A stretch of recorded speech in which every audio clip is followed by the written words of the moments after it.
Bully is a game that emulates the average high school experience, with the fights for no reason, a social hierarchy, and teachers who don't do anything. And to be fair, who can blame them? With such diverse cliques such as the boring ones, the chads, the r/gaming redditors, the incestuous boxers, and the wannabe Fonzies, this is clearly a recipe for disaster.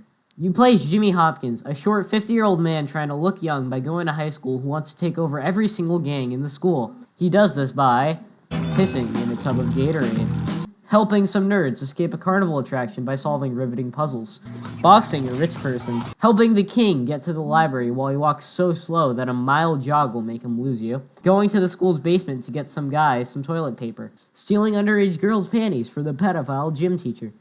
Wow, this game is more realistic than I thought. These missions are along with regular school classes you have to attend. The classes are reminiscent of other games. You can play Tycho in the form of a chemistry class. There's an English class where you play with Scrabble in a war zone whenever you shuffle. There's a music class with a teacher whose shirt is part of her legs model.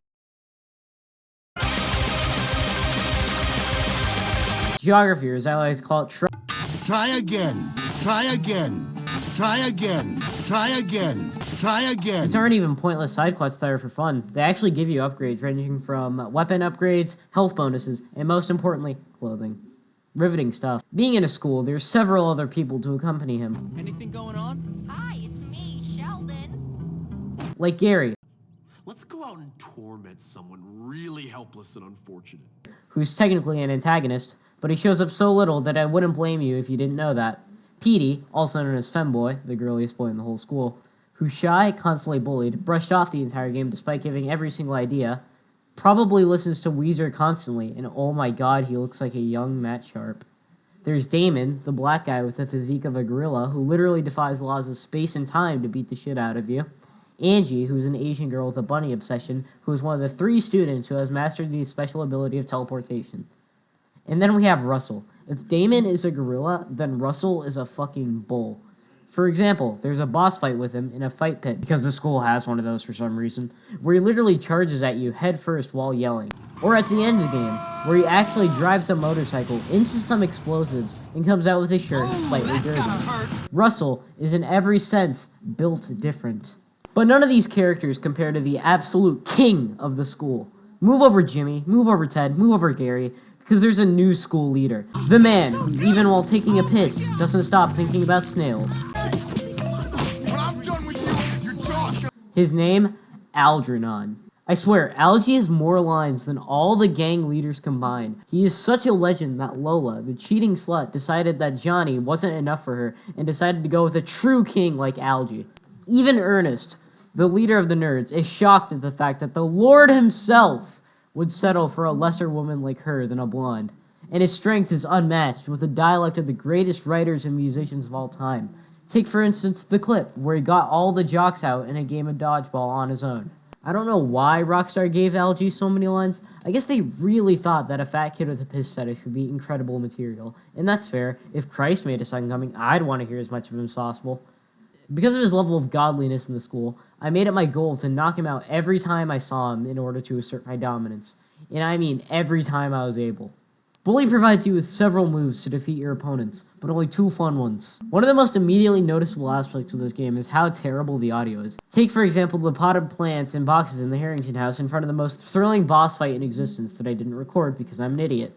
That have the smashing sound effect that's like 50 decibels louder than it needs to be. Like, Jesus Christ, why is it so loud? Other notable examples of this include most of the cutscenes that have any music in them, this crowd at the end of the candidate, and Pinky.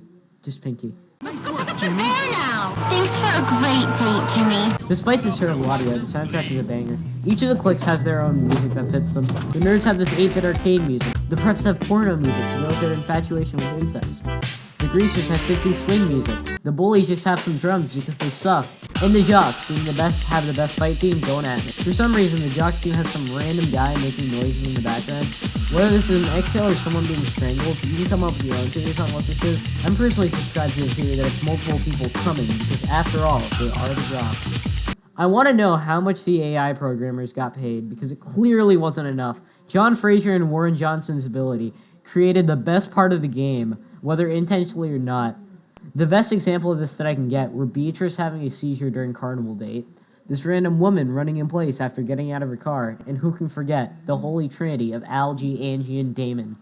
The clothes in this game and the customization are great. With all the clothes in this game, you can get outfit combinations like 14-year-old white boy, whatever the hell this is, ballin', and many more.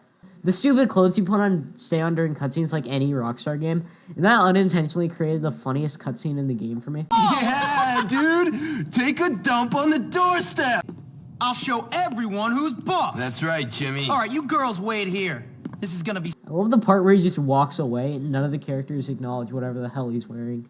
Oh no, it's Gary! We've been preparing the whole game for this! And I beat him for taking any damage. Truly needed all the preparation from that. Smith! I heard the whole thing! You're expelled!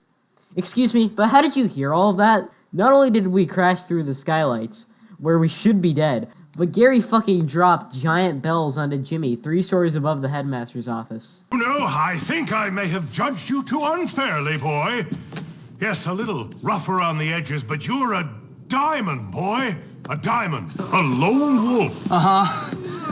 Well, no. To be honest, sir, I did have a lot of help from some friends. Like this girl, Zoe. Wow, Jimmy. PD literally gave you every single idea on how to take over the gang. He was basically a human strategy guide, while you just brush him off the entire game. But you mentioned Zoe, the girl who you met this chapter and only helped you in the way of taking over the townies. Now, about that letter to my mother... What letter?